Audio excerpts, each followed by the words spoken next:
You know, this rain got me thinking, you know, my 2 weeks off from being the host of my show, Crew Night Live. You know, this guy, Pat Davish, thinks he could just come in, take over, thinks he's doing a good job, doing an alright job. He's not bad, but this dream of his is over. It's time for him to wake up. Next week, I got to come back. This is enough. You know, this rain got me thinking, man. It's raining opportunity out here. It's raining chances of success, and I got to take them. I got to take these chances. So, Pat, I'm taking my show back. So next week, don't suit up, don't get ready, just relax, enjoy the show. It's my show. You think you can come in and host my show? We'll see about that. Azizi, Pat Davish. Take a seat on the bench next week, okay? Taking my job back. I'm back, baby. What's up, crew boys? So you know what time of the week it is. We're gonna go check on Hillbilly Dill. It is raining, so I got my handy dandy tactical umbrella. Dylan suggested it to me. So let's go find out what he's been up to. I wonder how he handled that storm last night. I know it was raining really hard, and it was tough, I'm sure. I heard the thunder. I saw some lightning. So let's see how Hillbilly held up last night. Hope his windows were up. All right, hey, Hillbilly. Hello? He's not in there. Oh, I don't see him in there. Maybe he's in the truck bed. Hillbilly. Hillbilly, wake up. Oh, shoot. I wonder, maybe he's not even in there. Oh, shoot, the truck is locked. I doubt he's in there, or else he'd have no way out. I guess I gotta go find him. All right, boys, many of you know Hillbilly Dill had a variety of tactical and outdoor survival skills, so I'm not too worried, but usually he would have left a sign around here by now. All right, boys, let's take a look around the backyard. Maybe he left us some sort of clue or hint as to where he went off to. I hope nothing bad happened to him. Let's take a look here. I'm not sure where he went. Doesn't look like he started a fire anytime soon. Maybe, whoa. That appears to be his hat. What's going on here? This is Hillbilly's hat. Oh my. By the grill, huh? Grill. Maybe there's something inside it, huh? Nothing. Grill, grill, grill. What could he have meant by grill? He's grilling. He likes food. He's hunting. Maybe he went hunting for a bat? No, probably not. I don't think he'd eat that. Put it by the grill, so it's probably food. Maybe he went up there on the hill. He probably was trying to catch some food. Maybe he was hungry. Let's take a look, boys.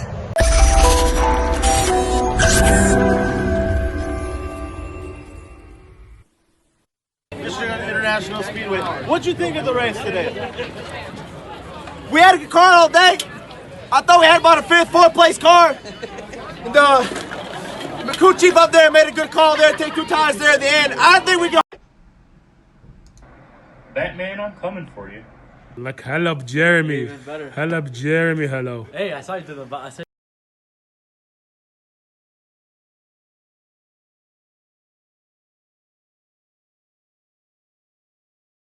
What are you drinking? Tim Horton and Starbucks. This doesn't look like it's for horns right here. They think they can hit me, and I'm not going to hit them back. Wait, what is this? What? What is this? What else is this? What's up? Hello.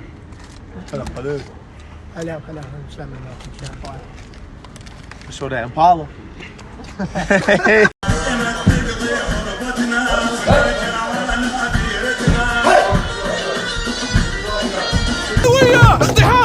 اقتحام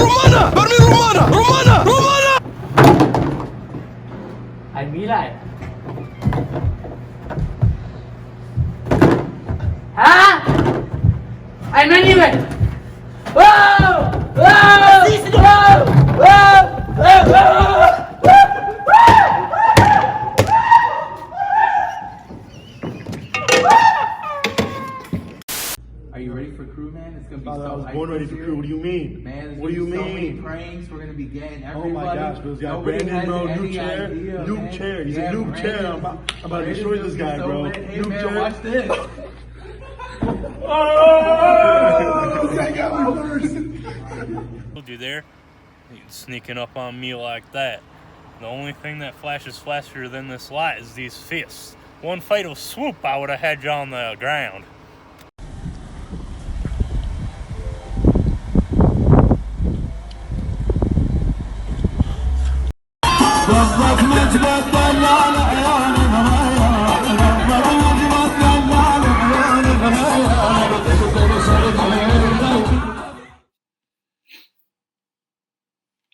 I don't know what this guy's talking about. I'm back. I'm better than ever. And I'm going to be taking this over from now on, all right?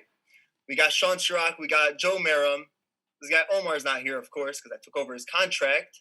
Yes, sir. Sure, exactly. I got the support from my own people, all right?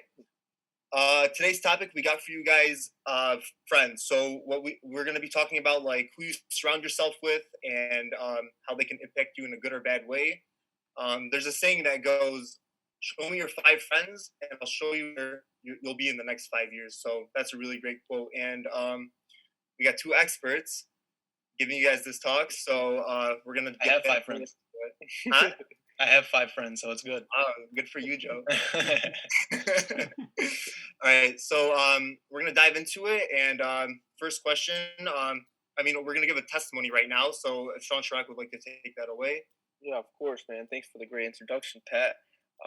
So little testimony here with just like how I grew up, and how I grew up with like different friends and different friend groups, and how it was for me. I actually went to Birmingham public school, so I was going, to a school with not many Chaldeans, and obviously it's like completely changed from when I was in high school and I was friends with not that they were horrible friends or anything, but they just weren't people that like I would think that I would be friends with for my whole life. And so I was growing up. I went to Birmingham public schools.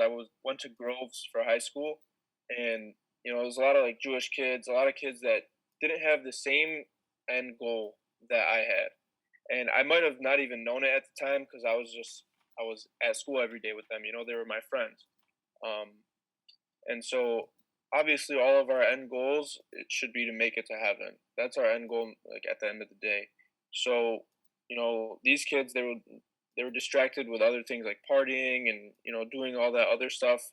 And I really deep down, I knew that wasn't my main goal. That's not what I wanted for myself. I wanted to be successful. I just wanted to have a friend group that can support me during the good times, during the bad times, push me to reach that end goal, which is heaven. And like for all of us, we should all strive for that. And so after high school, I started meeting friends that were involved in the church and strong in their faith. And, I could tell that they had a good friend group that was pushing them to be better. And I kind of was like, wow, I've been missing out on that this whole time. But like, hey, I was not at all these schools with all these Chaldean kids, so it's okay. And I learned from it. So yeah, after high school, I met a lot more Chaldean kids and, kids that were very strong in their faith, and it made me stronger. I actually learned who I was and in terms of my faith and what I wanted. And, nowadays I'm still friends with those kids, and it's like, hey, I've been missing out that whole time. And like, now they're pushing me to just be better, not only in terms of my faith, but in everyday life. And, they're there for me. So that's kind of just something that I think we should all strive for. And yeah, that's really the testimony. That's great. And, of course, whoever you surround yourself with will impact who you are. So, if your boys are doing dumb stuff, causing trouble here, going to Lifetime and being an athlete there, you're going to follow that. That's just what it is. It is what it is. So, Joe, if you want to elaborate on that, like the negatives and the positives of friends and how they can impact you, go ahead. Yeah, so we've all had good friends, bad friends, whatever.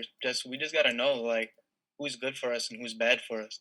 Like obviously, like the people we're closest to, they should be the people that are making us better. Like if my best friend, I want him making me a better person. I want to be able to make him a better person.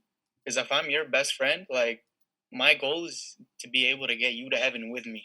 Not only for you to get me to heaven, because I'm not using my best friend, right? We're supposed to be bouncing off each other, you know. We're supposed to be like radiating those positive vibes right off of each other, you know. So it's just the best when you have a good friend groups, and you just like radiate those off of each other. And honestly, that's like the best thing about crew, especially with like all you guys. When I was back in crew, it was called Conquest. I didn't realize like how crazy it was. Me and Pat Davish, we had our boys over there, like we're chilling. And then I didn't realize that like these people that I'm around, like we all have the same goals, like to get to heaven.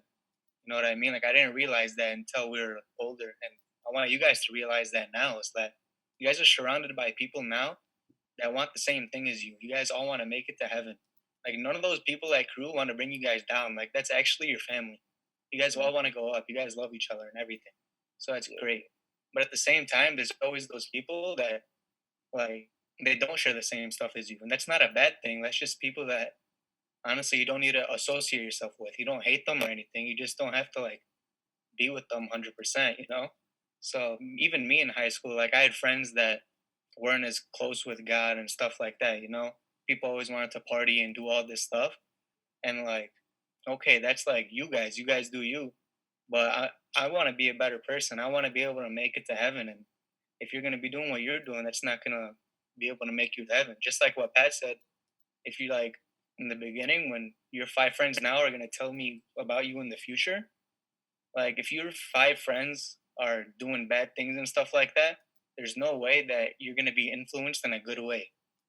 You know what I mean? Like you're gonna be influenced in a bad way if you're surrounding yourself with bad people, right? So you just always want to be surrounded by amazing people. And our whole talk is surrounded by Proverbs 20 or 13. 13, 20. So I just want to read that real quick. All right. So it's he who walks with wise men becomes wise, but the companion of fools will suffer harm. So if you just think about that on like a normal level, he who walks with the wise will become wise. Pretty much just surround yourself with good people and you'll be a good person, you know, because you guys will always just keep on building yourself up. But if you just surround yourself with a bunch of bums, then you're a bum. You're going to be a bum. It's as simple as it's going to be. Yeah, kind of just to bounce off of that. Like Joe was saying, you know, at crew, we see each other every Thursday. Like when I was in high school, I didn't have those Chaldean friends, and you know, I never went to crew or anything like that, or Conquest back in the day. But you know, now that I see how you guys are all at the church together, a lot of you guys are at the same school together. I mean, I wish that was me back in the day. You know, I would have loved coming to crew, playing dodgeball, learning about God. Like that would be something I love. You know, because a lot of us now, your leaders especially, you know, we hang out all the time because we know that we're all, you know, strong in our faith. We're bouncing off each other. I know at least once a week, you know, I'll see this person at War Room, this leader at War Room, this person at the Grotto every single time. Not like I'm not kidding. Not one time I've gone and I haven't seen, you know, one of your crew leaders or just other friends that are just strong in their faith. And I know like I can just look at them and be like, you know, they're still strong in their faith. It makes me happy too. You know what I'm saying? Oh, yeah. I also like to say like these people becoming your family too. So it's basically you guys do everything like me and my friends from crew, especially we do everything together. And like you know, people they go to like parties, they'll go to this party, then they'll bounce to this other place that's not meant to do good, you know. But like when we're with our boys, we go to adoration and we do this and that, and you know, it just helps us to grow in our faith and in our friendship as well. So I think those like interconnect perfectly. Do you guys have anything else to say? I just want you guys to think right now. You know, think of who your friends are. You know, I forgot which homily it was, but Father Brian once he was just saying, if you have a friend right now, and you know they might not be taking you onto the right path, then it's okay to steer away from that friend. You know, at the end of the day, heaven is way more worth it than being popular this day and getting invited to this thing. It really is. And like sometimes you might not think about that at the moment, but later on, once you start realizing like the importance of your faith and the importance of keeping God happy with what you want and what you're doing, you'll realize. So right now, if any of you guys have doubts of like, hey, maybe this friend is going in the wrong path, or this friend steers me away from focusing on my homework, or focusing on me praying the rosary tonight instead of playing Xbox, it's okay to maybe say, hey, like stand up for yourself. It's okay to stand up for yourself and say, hey, tonight I'm going to take a break. I'll play with you on the weekend, or just focus on whatever you guys have to do. So yeah, that's really all I have to say about that. Yes, sir. All right. So just for a few announcements, we're still going to be doing the rosary on Monday, and then on Friday, the Divine Mercy at 7. So we send out the Zoom code, so just make sure you guys pay attention to that, and stay tuned for the rest of the clips. We're going to have some clowning clips and gaming clips as usual. And once again, the contract. The contract. Omar Calabat, you think you can dethrone me? This is never going to happen anymore. It's in writing. Pat Davish, new host. New host. Signed, sealed, and delivered. I'm voting for you. Got the stamp. Stamp of approval's already here. Come on, Stamp, Omar, get it together. What's wrong with you? All right? We love you guys. 1, 2, 3, 4. Almost there, boys. Come on now. I almost see the top of this darn thing. This is a little scary up here, I'm not gonna lie. Oh boy. That's the highway behind it. Where could he have gone? Take a look around here. Maybe we'll find something in the trees or something. What's that? Hillbilly's glove and a fishing pole. What the heck? Let's see here. I wonder if I could smell them. I think I caught a scent. I recognize that anywhere. Hillbilly. Hillbilly, where are you? Hillbilly. Can't seem to find him anywhere. He ain't even hiding out in that big old tree. Boys, I hear if you pray through the intercession of St. Anthony, he helps you find the things that you lost. So let's try it. Tony, look around. Something's lost and must be found. St. Anthony, pray for us. Help us find Hillbilly. Please help us. We gotta find him. St. Anthony always comes through. I think we'll find Hillbilly. We just gotta keep looking. I don't think we're looking hard enough. Oh, wait a second. What's that? Oh my. Oh no, please don't tell me. Don't. Hillbilly's boots. Oh no. I think these gotta be his. I mean, let's see. Oh dear, yes they are his. I smell that nasty thing anywhere. Hillbilly's gone, boys. Hillbilly's gone. There's something else we can find to give us some hope or something. Let's look around this tree. Not seeing anything, guys. It's not looking too good, man.